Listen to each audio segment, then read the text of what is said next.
I always assumed that when my family finally erased me, they'd do it quietly. A firm handshake behind a closed door, a signature, a transfer, something polite. But I never expected they'd do it under crystal chandeliers in front of 300 guests with a string quartet playing Vivaldi. My name is Jordan Whitlow. I'm 42 years old, divorced, and a public high school history teacher in Chicago. I have 2 kids, Noah, who's 17 and far too observant for his own good, and Emma, who's 11 and lives in a world so beautifully her own that even my mother still refuses to understand it. I left the Whitlow estate almost 15 years ago. I wasn't disowned, I was dismissed. Not with shouting, but with silence. I was the daughter who chose teaching over legacy, a walk-up apartment over the lakeside mansion, special education paperwork over foundation dinners. So when I received a formal invitation to the Whitlow Foundation's 50th anniversary gala printed on embossed linen and signed in my mother's looping script, I laughed. Not because it was funny, but because it was familiar. This family doesn't ask, they summon. And if you don't show up, they'll call it betrayal. The gala was held at the Marlowe Hotel downtown, the kind of place where the flowers cost more than my monthly salary. I wore the same navy dress I'd worn to 3 different school board functions and borrowed a clutch from my neighbor. Noah offered to drive. He'd just gotten his license and was more excited about the valet service than the event itself. Emma sat in the back seat humming softly to herself and stroking the edge of her sequined sleeve. We arrived 15 minutes early, an amateur mistake. The lobby was already packed with donors and board members, champagne flutes in hand, murmuring about market fluctuations and community optics. My mother, Elaine, stood near the grand staircase in a silver, floor-length gown, one hand resting lightly on my brother Bradley's arm. She looked radiant, polished, powerful. Bradley spotted us first. "Jordan," he said with a politician's warmth. "You made it."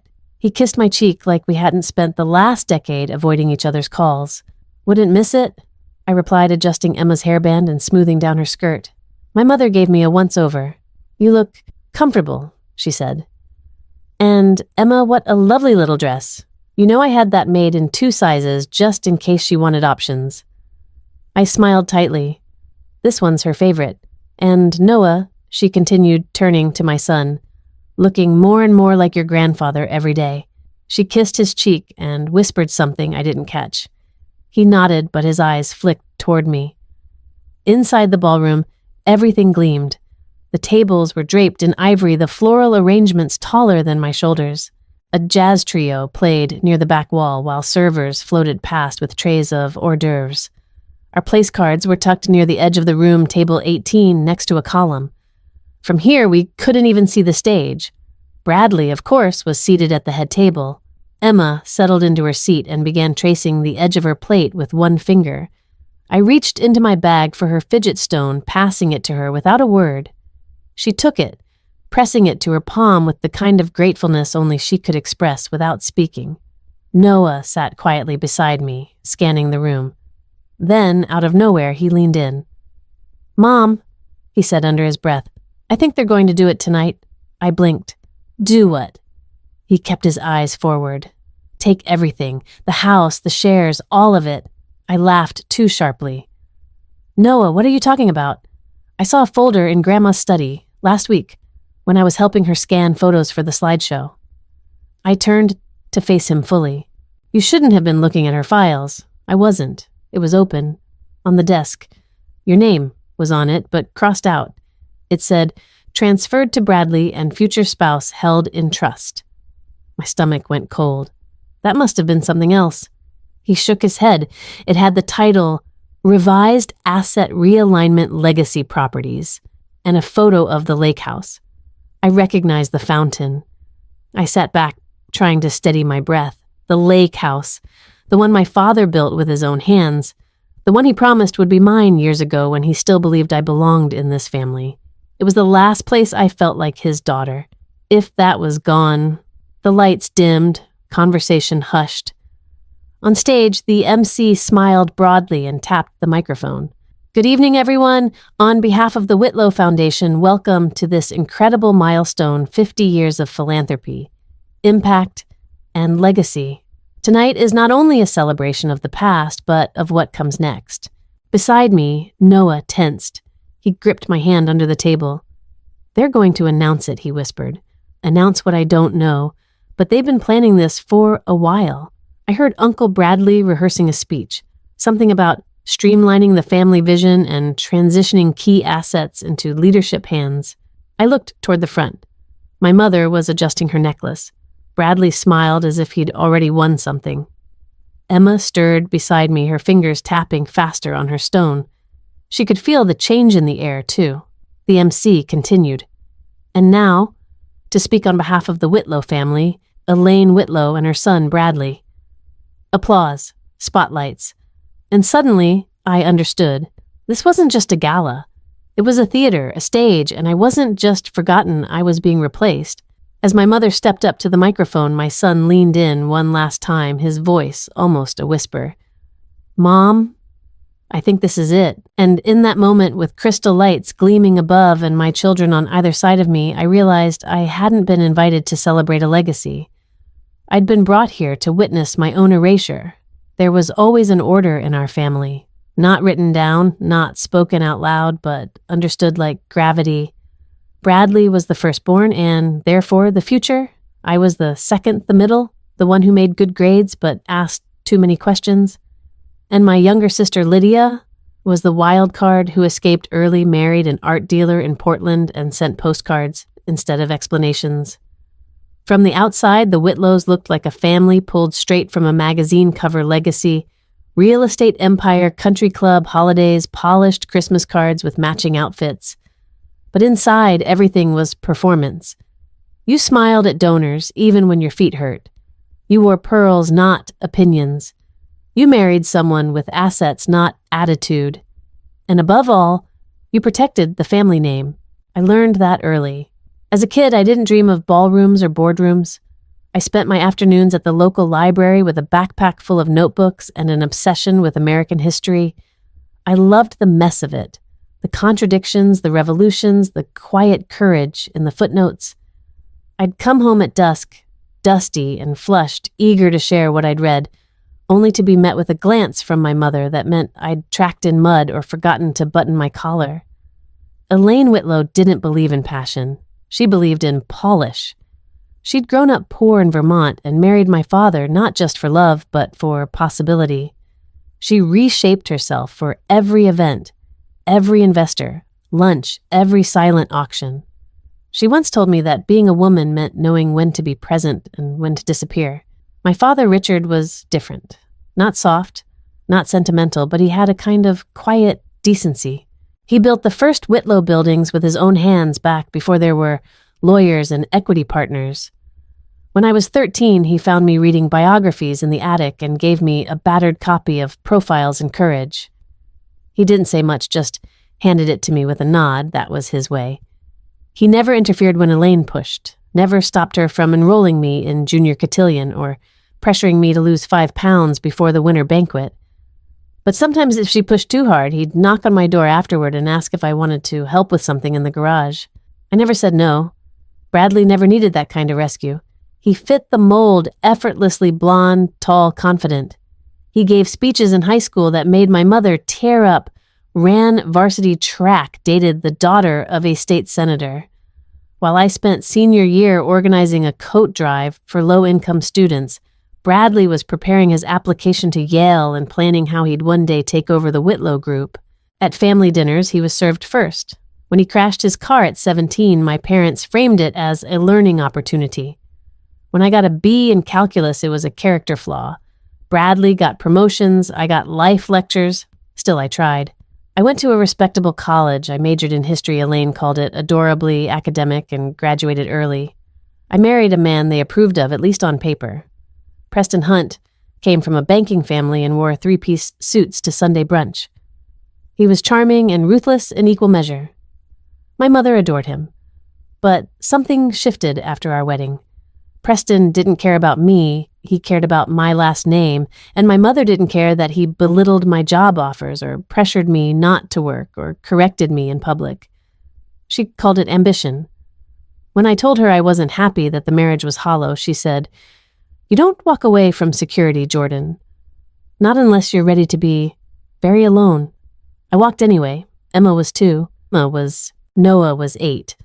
I left the house in Lakewood with a duffel bag, a folder of court documents, and the knowledge that whatever I was walking into it would at least be real.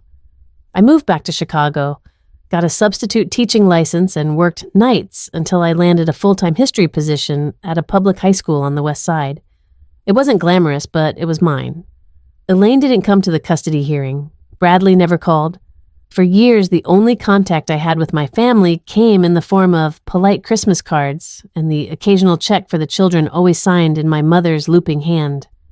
Then, last month, the invitation arrived, gold, embossed formal, and impossible to ignore. The Whitlow Foundation requests your presence at our 50th anniversary gala celebrating legacy, impact, and the future of our family's vision. It wasn't addressed to Jordan or Ms. Whitlow, just guest of honor, table 18. I showed it to Noah. He looked at it for a long time, then said, "They're not inviting you, Mom. They're using you." I wanted to disagree. I wanted to believe it was a gesture of peace, a bridge rebuilt. But deep down, I knew better. I wasn't being invited back. I was being positioned, placed in the corner, dressed up for photos just enough to say they'd included everyone. Just enough to call it unity. And I showed up anyway. Not because I wanted to, but because I knew what would happen if I didn't. They'd write me out with a smile, call it absence, call it distance, and leave my kids wondering if I ever mattered to them at all. So I put on the navy dress, pressed Emma's favorite sleeves, and walked back into the story I thought I'd left behind. Only now I was finally ready to see how it was really being written. After the gala, we didn't talk much in the car. Emma dozed off within minutes, her head gently bumping the window with each curve in the road. Noah sat next to her, eyes forward, chewing his thumbnail the way he used to when he was little and afraid of thunderstorms. I drove in silence, replaying the evening in my head. My mother's glassy smile, Bradley's confident gait across the stage, and that moment Noah had gripped my hand with more certainty than I'd seen in him all year. Back home, I tucked Emma into bed, then found Noah sitting at the kitchen table, the invitation to the gala still in his pocket. I made tea and set the mug in front of him. He didn't drink it. "I shouldn't have looked," he said, finally not meeting my eyes. "But it wasn't locked or anything." She left the folder right there. "Whose folder?" "Grandma's," he said. "Last month, she asked me to help clean the back storage room at the house. Said she wanted to organize things for the slideshow. So I was going through boxes, photos, newspaper clippings, and then there was this folder on her desk, open. It had all these stamped documents inside, legal ones. I felt something settle in my chest, heavy, familiar.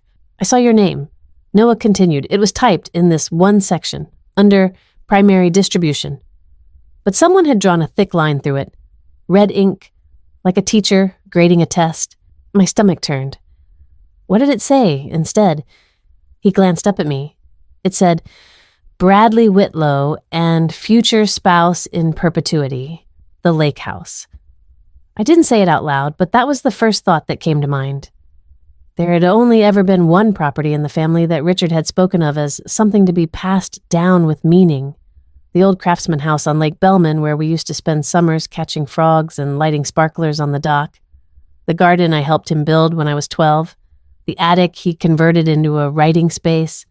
The swing still hanging from the pine tree, weathered but standing. He'd told me once quietly during one of our shared afternoons that it would be mine someday. "For the one who wants roots, not just returns," he'd said. Now, it wasn't even being contested, just crossed out. I tried to keep my voice steady. "Did you tell her you saw it?" Noah shook his head. She walked in while I was finishing up the box. I think she knew I'd seen something, but she didn't say anything. Just smiled and asked if I wanted lemonade. That sounded like Elaine, smooth as ever, pretending nothing happened, confident you'll doubt your own memory before questioning her intent.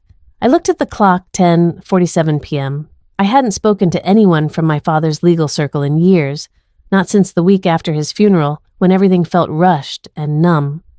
There was no will, reading no formal gathering. Elaine said it had already been handled. Per his wishes, she'd insisted, brushing away any questions with a tight smile and her hand on my shoulder. But now, the absence of process felt intentional, calculated, I pulled my phone from the counter drawer and scrolled through my contacts until I found the number, Howard Donner. My father's old lawyer. He'd retired just before Dad's health declined, but he was the only person I trusted to tell the truth. The phone rang twice. Donner came, the gravelly voice. "It's Jordan Whitlow," I said. "I know it's late. I wouldn't call if it weren't important." There was a pause. "Well, that's a name I haven't heard in a while. I need to ask you something about my father's estate." Another pause. Not over the phone. "Can you meet me?" "When tomorrow?" 11 a.m. "My place. Bring what you've got. I don't have documents, just pieces." "My son saw something. A folder, with my name removed from a trust." Donner sighed. "Then you'll want to hear what your father told me before he died. But understand this, Jordan, if what you're suspecting is true, it goes deeper than one document." I ended the call and stared at the ceiling. For a long time, neither Noah nor I spoke. The kettle clicked off in the background, and the refrigerator hummed its steady rhythm. "I'm sorry," Noah said suddenly. "I know you didn't want to go tonight. I thought maybe it would be good." "I didn't expect you did the right thing," I said. "You saw something and you trusted your instincts. That's more than most people do." He nodded, but I could see the worry in his face. He was 17? Yes, but still just a kid, carrying a weight that wasn't his to hold. "Go get some rest," I told him. "I'll take it from here." As he disappeared down the hallway, I sat at the table and opened my laptop. I typed revocable trust modifications into the search bar, then undue influence legal standard, then inheritance fraud. I read quietly until my eyes blurred until the words stopped making sense. Only one phrase stood out, glowing like an ember from the screen. Silence can be interpreted as consent. And suddenly, I understood why they'd invited me tonight. Not to honor the past, not even to celebrate the future. They brought me there to smile for the cameras, raise a glass, and say nothing. Because if I said nothing, then I couldn't say no. By the time we made it back into the ballroom, the crowd had doubled. The string quartet had transitioned to something more upbeat, the kind of polished background music that made you feel like you were supposed to be impressed without knowing exactly why. Crystal glasses clinked in every corner, and the servers had swapped from hors d'oeuvres to champagne. All around us, people smiled with their mouths and scanned with their eyes, looking for donors, board members, photo ops. My mother was in her element. Elaine Whitlow stood near the stage like she owned the floor beneath it. Dressed in a platinum gray gown with sequins that caught every light in the room, she posed for photos with Bradley at her side, their shoulders angled, just so as if rehearsed. She leaned in when people greeted her, brushing their arms, whispering their names back with warm efficiency. No one made small talk, quite like Elaine. She didn't just host events, she choreographed them. Across the room, someone raised a phone and a series of flashbulbs went off. I saw the glint of gold bracelets on wrists, the shimmer of hired lighting, and the soft laughter of women who'd had just enough wine to forget they were competing. Noah stood next to me, hands in his pockets, his expression unreadable. He didn't belong to this world, and yet he moved through it with an ease that startled me. A suit fit him better than it ever fit Preston. He carried himself with quiet thoughtfulness, just like Richard. He leaned in, voice low. "I think the hard drive might still be readable." I blinked. "What hard drive?" Grandpa's old one, the external. "It's in the box in our coat closet, the one with the lake photos." He gave me a sideways glance. I backed it up when he asked me to help with his speech stuff 2 summers ago. Some of it was password protected, though. I didn't want to push. I stared at him. "You've had this for 2 years. I forgot about it until tonight." He shrugged. "You think there's a chance the original trust is on there?" I didn't answer right away, but I felt a flicker, small, cautious electric. Emma tugged gently at my arm. Her eyes were wide, her breath faster than usual. The room had grown louder, more chaotic, and the sparkle of chandeliers reflected off every mirrored surface. Her fingers fidgeted at her side, unsure what to hold. I crouched beside her, pulling the sensory stone from my purse and pressing it into her palm. She grasped it immediately, her shoulders relaxing by an inch. "You're okay," I murmured. "We're not staying too long." She nodded barely. Her lips moved like she wanted to say something, but the words stayed behind her teeth. The longer we were here, the more I felt like we were in someone else's play, 3 background actors who'd wandered onto the wrong set. "Let's find our seats," I said, standing. Table 18, same as before. Tucked near the emergency exit, partially hidden by a pillar wrapped in ivy. Our name card said Whitlow J. in generic serif font. Noah's and Emma's had been handwritten in a rushed script that didn't match the others. I opened the evening program, already knowing what I wouldn't find. The front featured a glossy family crest, an oak tree with roots shaped like architecture beams, and a tagline beneath 50 years of building community. Inside, chairpersons Elaine Whitlow and Bradley Whitlow legacy, honorees, Richard Whitlow in memoriam Next Gen Visionaries, Bradley and Meredith Whitlow.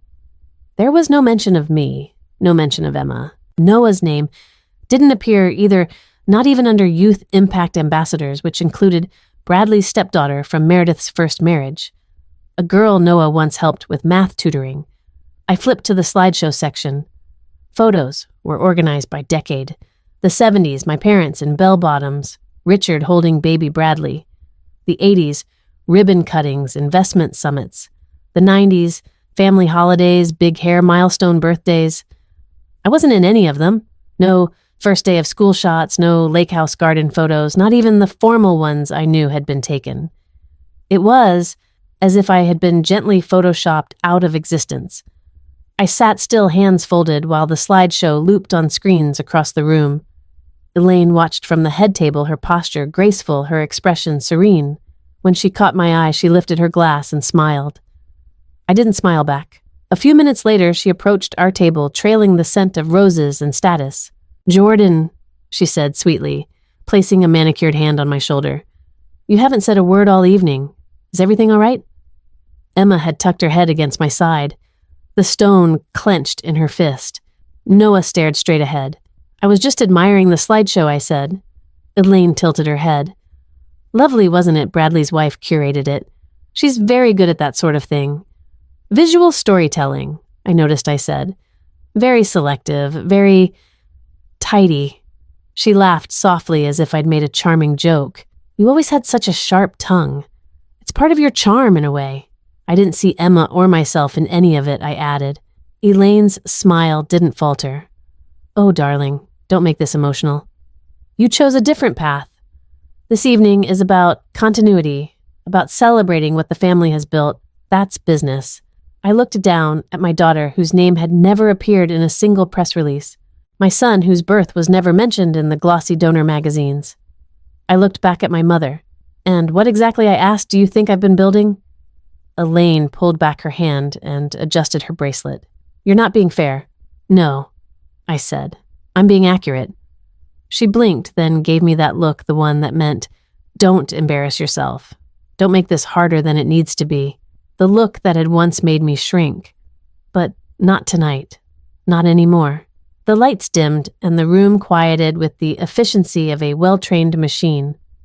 A soft bell chimed from somewhere near the stage, and the MC, a young man with perfect hair and a memorized smile, stepped into the spotlight, holding a wireless mic in one hand and a crystal glass in the other.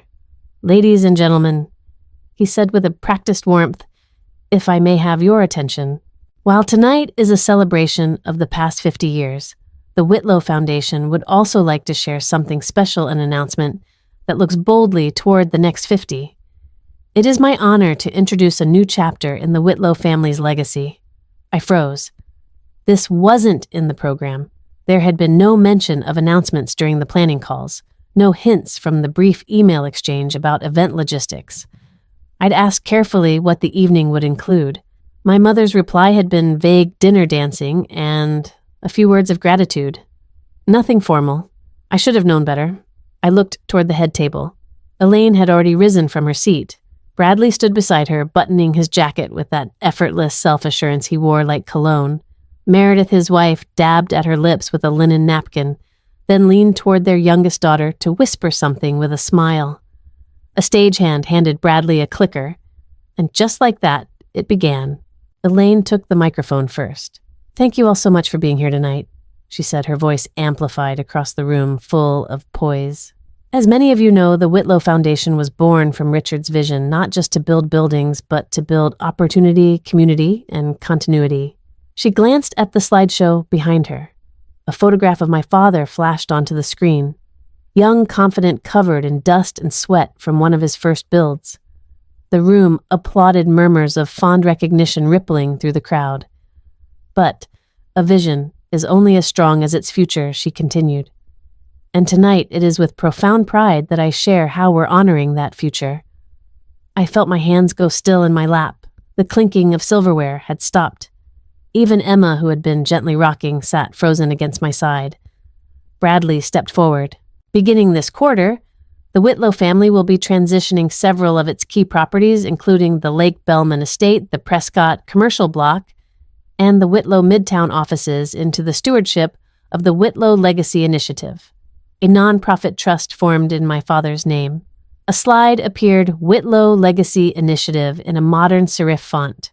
Beneath it, two names, Bradley Whitlow and Meredith Whitlow, executive trustees. The applause was instant automatic.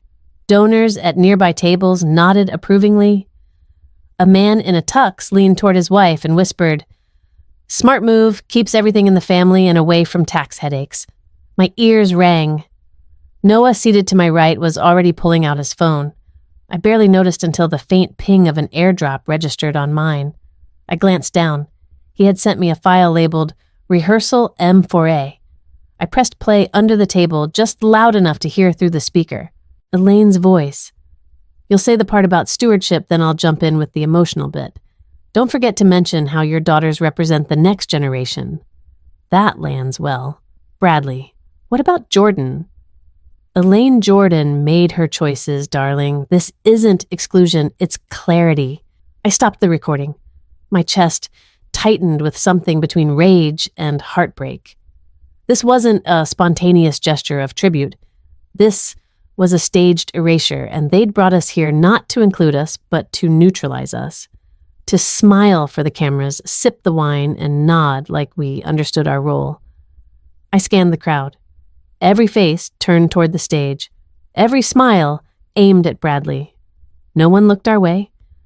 No one noticed the way Emma's fingers had curled tightly into her dress, or the pale silence spreading across Noah's face. No one cared that the people being honored had just been redefined. Elaine's voice soared again. "The Whitlow Legacy Initiative isn't just a name, it's a promise that what Richard built will stay strong, stable, and in trusted hands for generations to come." She turned toward Bradley, and the room lit with camera flashes. I should have stood. I should have interrupted, asked the hard questions, challenged the legality or the timing or the audacity of it all. But I couldn't move. Not yet. I was watching something bigger than me unravel something that had been in motion long before the invitations were printed. Long before Richard died. Maybe even before I was born. This was never about generosity. It was about consolidation. Reframing the narrative, making it official. When the applause swelled again, I looked at my daughter, excluded not by accident, but by design, and at my son, who had seen the truth before I was willing to.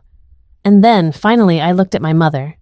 She met my eyes from across the ballroom, and she smiled, a soft, effortless, dangerous smile, as if to say, "Now it's done." It had rained the day my father told me he understood. Not in the poetic, cinematic way, but a real Midwestern downpour, the kind that soaks your socks through your boots and makes the sky feel closer than it should. I was 27, newly divorced, freshly humiliated and more exhausted than I knew how to explain. I'd brought Noah and baby Emma out to the lake house because I had nowhere else to go.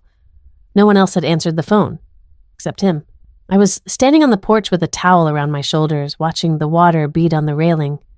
Richard came out holding 2 mugs, black coffee for him, chamomile for me, and handed one over without comment. That was his style. He didn't fill silence with noise. He just made space. "They think I failed," I had said. "Mom, Bradley, everyone." I didn't stay married. I didn't keep the house. I'm not wearing pearls to brunch. My father sipped his coffee, then leaned against the column beside me. "They don't understand what kind of strength it takes to choose a smaller life with more meaning," he said simply. I turned my head sharply toward him. What do you mean he looked out at the lake? People think legacy means keeping the empire intact. But sometimes it means breaking away from what broke you. That was all. He didn't offer a pep talk or a plan, just those words. But they stayed, long after he passed, long after the family drifted into colder orbits. I held on to that moment like a thread, and now, after everything that had just happened at the gala, I needed that thread more than ever. Noah knocked gently on my door just after midnight. I hadn't changed out of my dress yet. The navy fabric was wrinkled and damp under my arms, my makeup smudged from where I'd rubbed my face without thinking. The air in the apartment felt heavy. He stepped in holding his laptop and the old external hard drive wrapped in one of Emma's soft cloths. "I cracked it," he said. I blinked at him. The password Grandpa used dates. I tried the lake house renovation year, the foundation launch, your birthday. Then I got it with the day you filed for divorce. I sat up straighter. "You're sure?" Noah nodded. "There's a folder called Private, JW. He set the laptop on the coffee table and opened the file. The first thing that popped up was a letter. It looked like a scanned image of something handwritten on stationery from the lake house. At the top, the words, "To be delivered in the event of conflict regarding Jordan's standing." I could barely breathe. Richard's handwriting was unmistakable. Slanted, deliberate, firm. I read aloud slowly, the words catching in my throat. "Protect the lake house. Give her the garden. She built it. No one else understood the point of it, just her." It was never about the landscaping. It was about what she made with her own hands. I want her to have it. If this trust changes after my death, it does not reflect my wishes. She's the only one who never asked for more, so give her what matters. By the time I finished, my hands were shaking. It was short, just a page. But it held more validation than I'd ever received from the rest of my family combined. Noah clicked on the next document. It was a scanned trust file dated 6 months before my father's first stroke. My name was listed clearly under primary residential property inheritance for the lake house and founding beneficiary of the Whitlow Foundation's Education Outreach Wing. There were signatures, witnesses, a notarization stamp. He scrolled to the bottom. There was a note, to remain in effect unless formally revoked by the grantor in writing. No such revocation existed in the folder. "You were never erased," Noah said. "They just buried the version where you mattered." I looked at my son. His face was pale but steady. The boy who had spent years straddling two versions of the same family, one that adored him and one that pretended his mother didn't exist. And he'd chosen to see the truth, chosen to protect it, chosen me. A tear slipped down my cheek and I didn't wipe it away. "Your grandfather believed in you," he said softly, "even if no one else did." I reached for his hand. "So do I." He nodded, then stood. I backed everything up to a secure drive.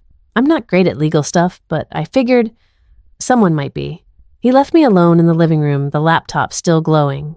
For the first time in years, I felt something unfamiliar rise in my chest.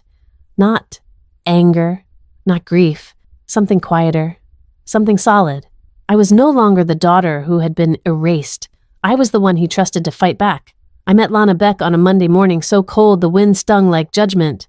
Her office was in a converted warehouse near Fulton Market, the kind of space with exposed brick floor-to-ceiling windows and zero interest in making anyone comfortable. There were no framed diplomas, no soft jazz in the background, no receptionist with the practiced smile, just a black leather couch, a metal coat rack, and the faint smell of coffee that had been left on too long.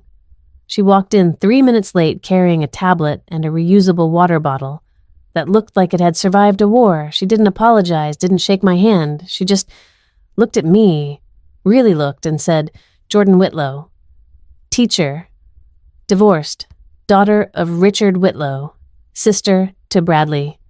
Left out of everything? Let's talk."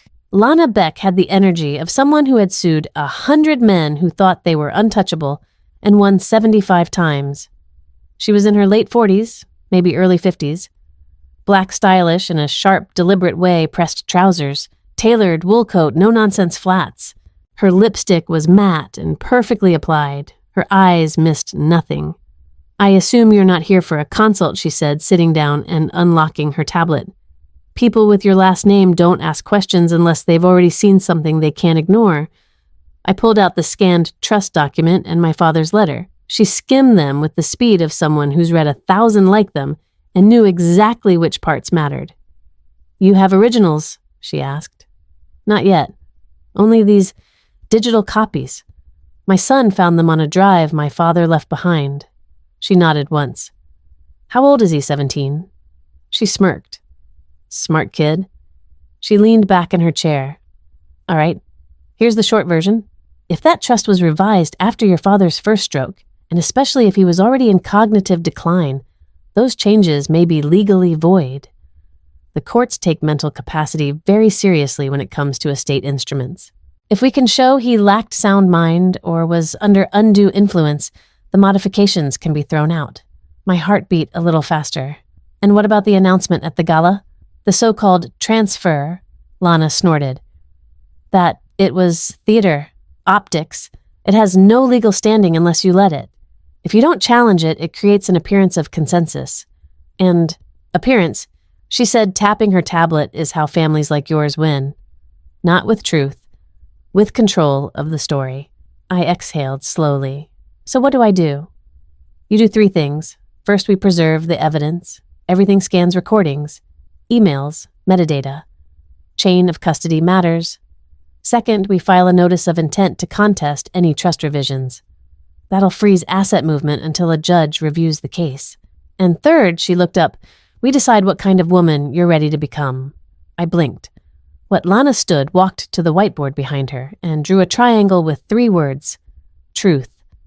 Legacy. Power. You've spent your life being the daughter who didn't make trouble, the one who smiled, who stepped back, who raised her kids quietly while your family curated their image. But here's the thing about quiet women, Jordan. When they stop playing along, they scare the hell out of everyone. I looked down at my hands. They were shaking just a little. From cold or fear, I couldn't tell. Lana turned to face me fully. I don't need you to be polite. I need you to be precise. I need you to be uncomfortable. Because this next part, it's going to feel like betrayal to the people who taught you silence was love. I thought of my mother's voice at the gala. This is business. I thought of Emma's small body curled against mine while the room applauded a legacy that no longer included us. I thought of my father's letter. Give her the garden.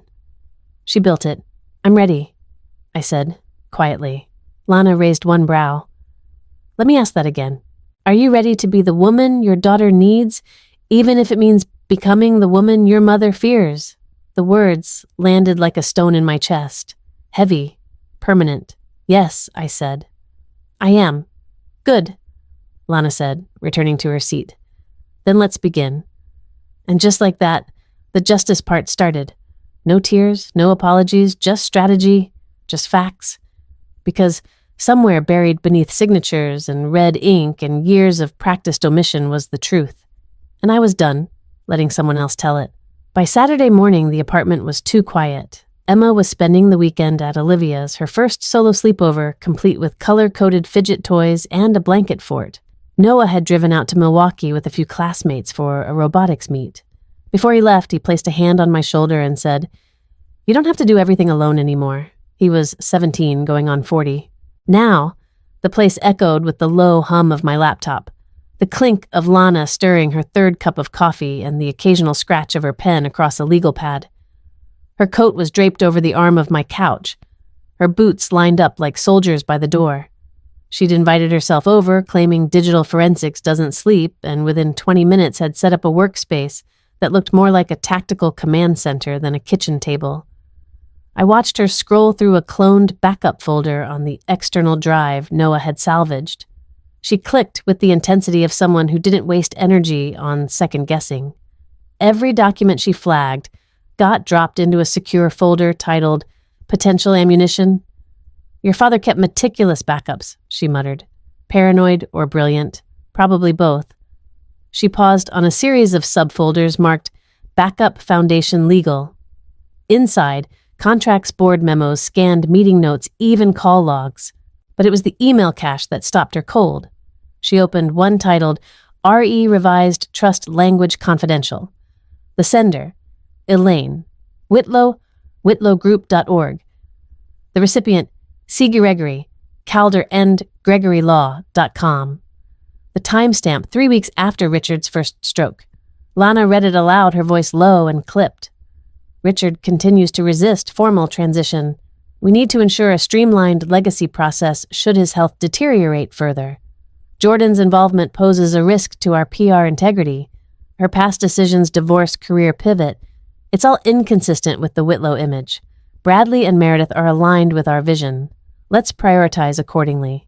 My mouth went dry. I wasn't even referred to by name, just heard Jordan like I was a problem to solve.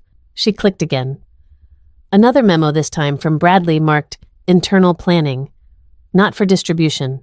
Per zoning proposal 18A, control of the lake property is essential to securing long-term development rights for the adjacent parcel. Without it, the Foundation's Phase 2 expansion cannot proceed.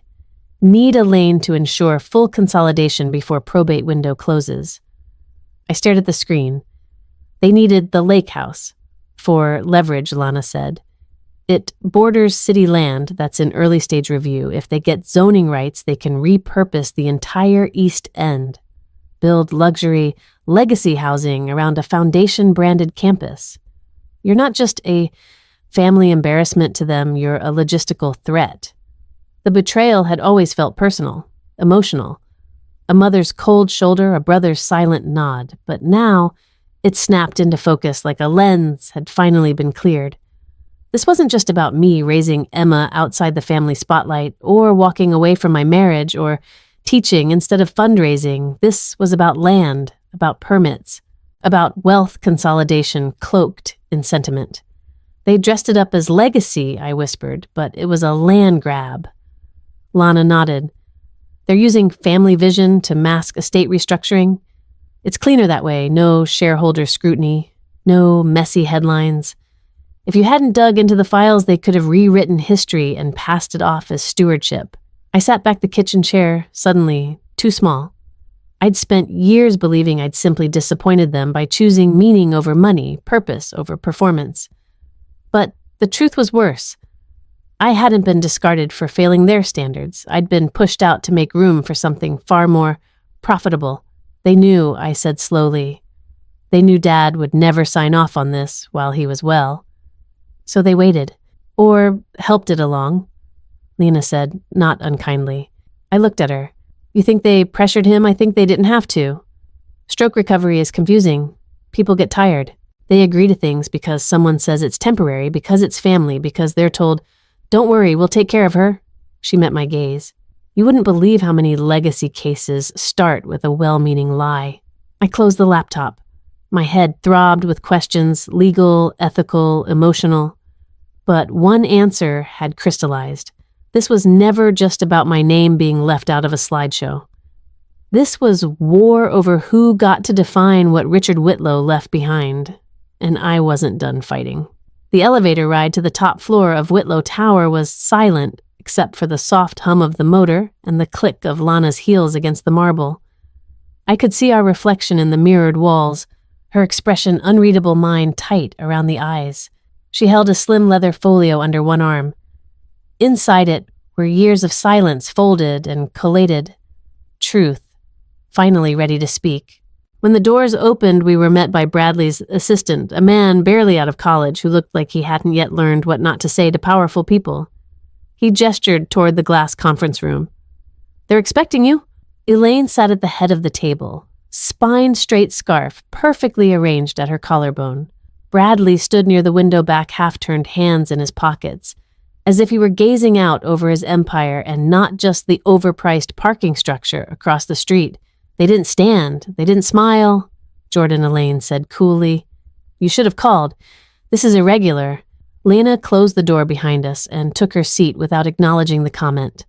I didn't sit. I took a breath. We're here to talk about the trust, I said. Bradley turned, then arms crossed, a half smirk tugging at his mouth. Of course we are. Look, if this is about money, it's not, I said, cutting him off. It's about truth. Elaine's fingers tensed slightly on the armrest, the only break in her composure. Truth is subjective in families. We each carry different versions of the past. No, I said, pulling out the folder and laying it on the table. This isn't interpretation. This is documentation. Lana opened the folio and began spreading the contents across the table. Copies of Richard's handwritten letter, metadata-stamped scans of the original trust recordings of planning calls between Elaine and Bradley, and internal emails outlining plans for the lake property and PR manipulation. Bradley didn't move. Elaine looked at the letter for a long time, her expression unreadable. You walked away, Bradley said finally, his voice low but sharp. From this family, from the vision. The moment you chose teaching over tradition, you made it clear you didn't want this life. I stared at him. I chose to help people rebuild their lives. That's not walking away. That's stepping into something real. Elaine's voice followed softer, but laced with something colder. You embarrassed us. You made Emma's diagnosis a public matter. There are things you do quietly in families like ours. You don't make your daughter a cause. I felt something inside me flare. Emma is not a cause, I said, voice steady. She's a child. My child. And she's not something to be hidden, so your donors won't ask questions. She stims when she's overwhelmed. She needs support, not secrecy. I won't teach her to be ashamed just so your foundation newsletter reads cleaner. Elaine folded her hands. You were never punished, Jordan. We simply moved forward with those who stayed aligned with our values. You mean those who obeyed, I said, who kept up the image, who called silence love and control legacy. Bradley stepped closer. You're trying to rewrite this story, but you left us first. No, I said, meeting his eyes. I left the performance, not the family. And you made sure I couldn't come back, not without losing who I was. I reached for the letter again and slid it across the table toward my mother. Dad knew what you were doing, I said. He just didn't live long enough to stop it. Elaine didn't touch the page. She stared at it like it was something she could make disappear by not acknowledging it. Lana broke the silence. This is enough to initiate a formal contest of trust amendment under Illinois probate law, she said calmly. We're filing today. Once the injunction is in place, no further transfers or representations of the estate will be legally valid, and any attempt to proceed will be considered breach of fiduciary duty. Elaine's gaze didn't flicker. Bradley let out a slow breath. You're going to blow this all up. I'm going to correct the record, I said. And for what he asked, a house on a lake, a piece of land, I smiled, but it wasn't soft. For the truth, for my daughter, for the garden I built with my hands while you all pretended I didn't exist. Elaine stood slowly. If you proceed, this won't just be public. It'll be permanent. I know, I said. That's the point. Then I turned to Lana. We're done here. And we walked out, not as victims, not as heirs clawing for scraps, but as women who had finally decided silence wasn't a virtue. Not anymore. It came 3 weeks later in a plain manila envelope delivered by a courier who didn't make eye contact, didn't ask for a signature, didn't linger. No phone call, no final confrontation, no courtroom showdown with reporters outside. Just a package, discreet and heavy with meaning, placed on my doorstep in the middle of a Tuesday morning. I brought it inside like it might break open if I breathed too hard. The first thing I noticed was the weight of it, not physical, but emotional. Like holding the aftermath of a storm you didn't cause but had to survive anyway. I opened it slowly, the thick legal papers, clipped and tabbed signatures on every page. My fingers paused over each line. Not because I didn't understand the language, I did. Every clause, every comma. Lana had prepared me well, but because some part of me still didn't believe it was real. The Whitlows had settled. Officially, it was called a private confidential resolution. But Lana, sitting across from me at the dining table with her usual black coffee and her hair pinned back like she'd just stepped out of court, had a different name for it. They blinked, she said, tapping one long finger on the signature line. That's what happens when the paper trail's too clean and the optics start to rot. There was no apology, of course. No admission of wrongdoing. Not even an acknowledgement that they had quietly rewritten a trust behind a dying man's back or used PR spin to shove a daughter off stage. But the terms, they were loud. louder than any apology could have been. The lake house was mine, not symbolically, not access or guest rights. Full legal title retroactively restored under my father's original estate plan. My name on the deed in black and white. No more asterisk, no more conditionality. It belonged to me because he intended it to, and now, finally, the law said so. I also regained the 25% stake in the family foundation that had once been mine, stripped out of the revised documents like a typo. My father hadn't built the foundation for control. He'd built it for impact, for stewardship. It was never meant to be a throne for Bradley to inherit. Lana had insisted on another clause, one that wasn't negotiable. Equal inheritance rights for Noah and Emma. Their names written down, codified, legally binding, immune to later edits or interpretations. No more quiet removals, no more for the sake of the family brand. Emma's name, my daughter's name, was finally protected. And then there was a single-page letter, plain, unemotional. But for me, it might as well have been gold. Per mutual agreement, the Whitlow Family Trust formally retracts any prior characterizations or communications that could be construed as defamatory regarding Ms. Jordan Whitlow and her family. No public statement will be made regarding this matter. I read it 3 times, not because I didn't understand it, but because I did. It was bloodless clinical, and the most honest thing they had ever given me. Lana watched my face. She didn't speak until I looked up. "They'll never say they were wrong," she said evenly. "But they'll stop pretending you never existed." I nodded, my thumb tracing the corner of the paper. "That's enough. It has to be," she replied. "Waiting for people like them to apologize is like waiting for the wind to change direction for you. It never does. You just build different sails." She stood closing her briefcase and sliding the signed settlement into her master file. "You protected your kids," she said, her voice softer now. "That's more than most people ever manage.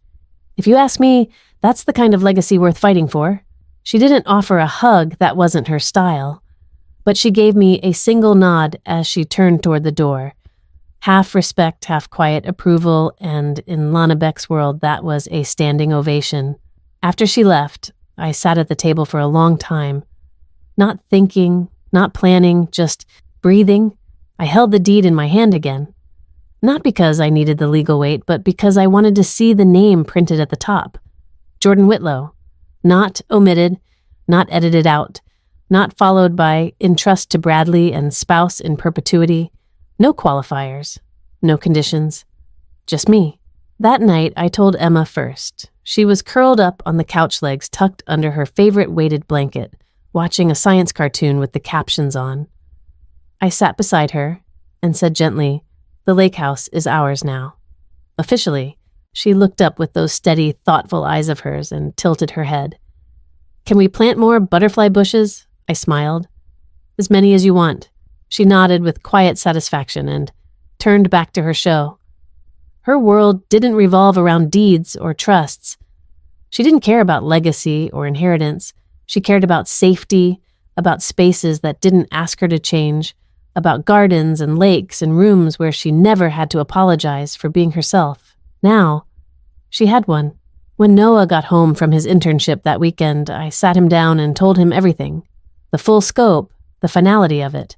He didn't say much at first. Just pulled me into a hug and whispered, "You didn't just get it back. You earned it back." I shook my head. "We earned it."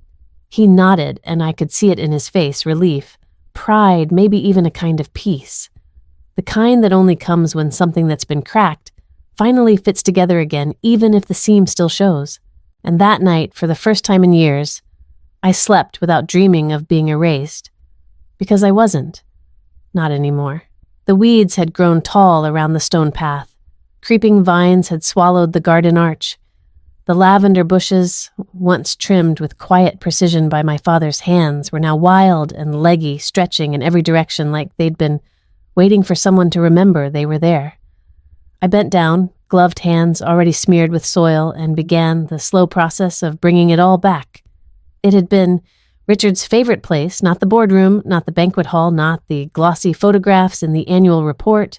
This This small plot behind the lake house where the soil stayed damp past noon and the sun broke gently through the trees, this was where his soul lived. It was here he taught me how to plant tomatoes without drowning them, how to coax roses through a second bloom, how to prune without wounding. He used to say, "A garden's like a child. It tells you what it needs, you just have to listen carefully." So I listened. I didn't try to recreate the past, just honored its bones. I trimmed back the rosemary that had somehow survived 2 winters of neglect. I replanted the old bench beneath the sycamore tree where Emma liked to sit and listen to the wind.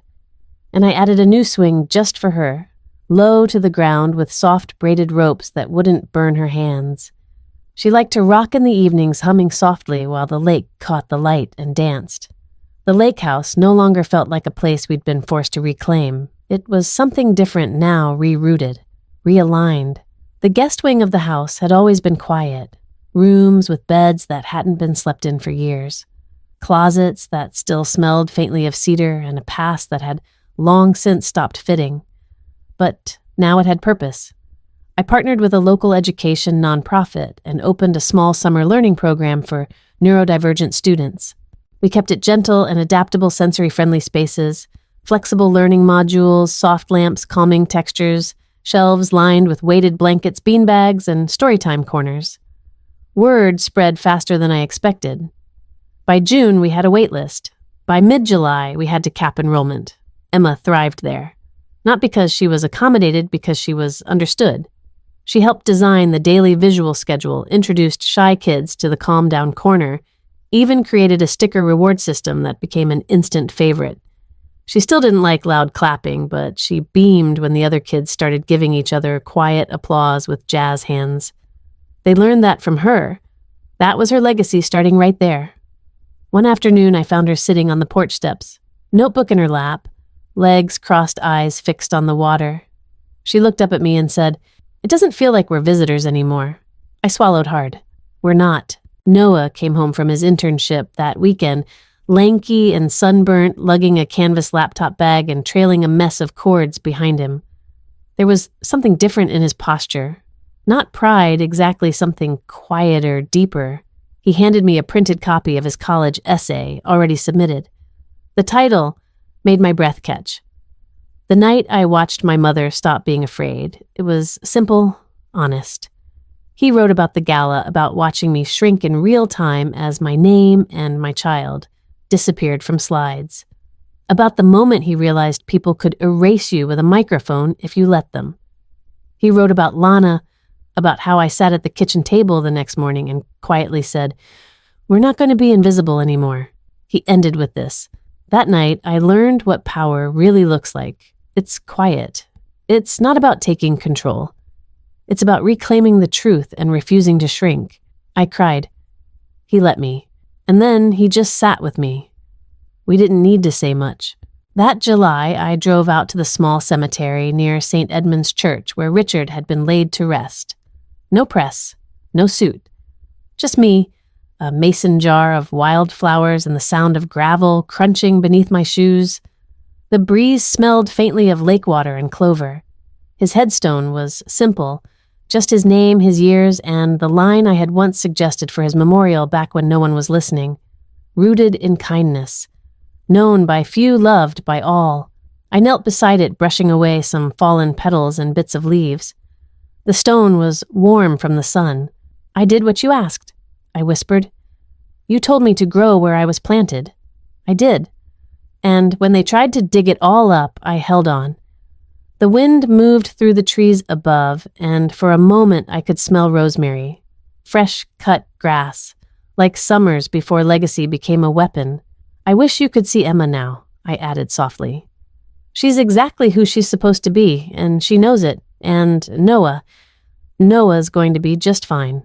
I stayed a few minutes longer, resting my palm against the base of the stone. Not for comfort exactly, just to feel grounded. To remember. Then I stood and walked back to the car. I didn't look back. I didn't need to. The lake house was waiting, and this time, it wasn't a trophy or a battleground. It wasn't a symbol of loss or a prize to be won. It was home. Mine, not because I fought for it, but because I finally filled it with something no one could take away: peace, purpose, and a legacy worth keeping.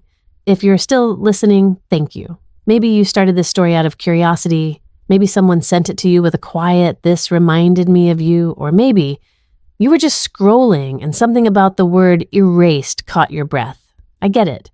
That word found me too once, and it stuck. I didn't set out to reclaim anything. For years I told myself I didn't need it, the recognition, the seat at the table, the name on the paperwork. I convinced myself that being kind was enough, that staying quiet was mature, that not reacting made me stronger. But here's what I've learned. Silence is not protection.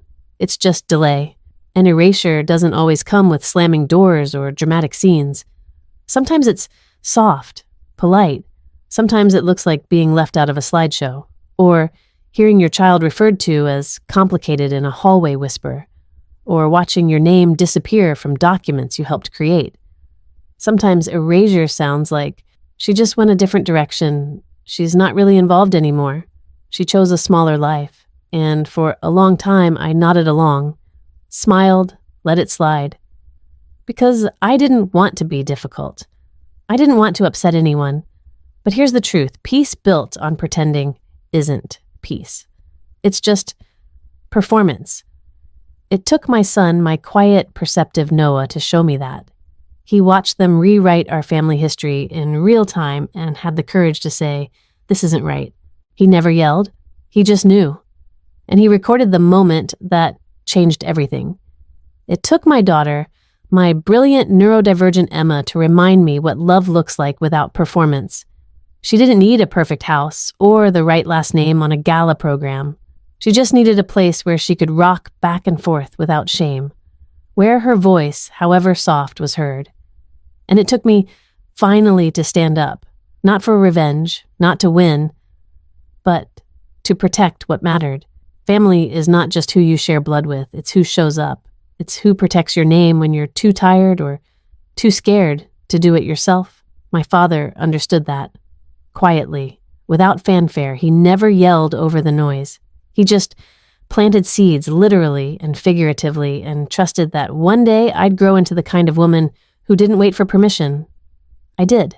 I walked into that conference room with nothing but the truth and a lawyer who didn't smile. I stood in front of people who had once told me I wasn't enough and I didn't ask for validation. I handed them the facts, the letters, the recordings, and when they blinked, when they finally gave back what was mine, I didn't gloat. I went home and planted rosemary by the garden gate.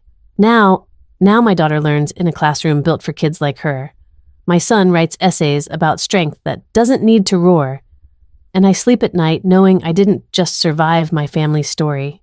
I rewrote it. So if you're listening, really listening, I want you to hear this. You don't have to earn your place in your own life. If they try to write you out, pick up the pen. If they say, "You walked away," say, "No. I came home differently." You don't need to be loud to be heard. You just need to be honest. And if no one ever said it to you before, let me say it now. You matter. You always did. It's time they remembered.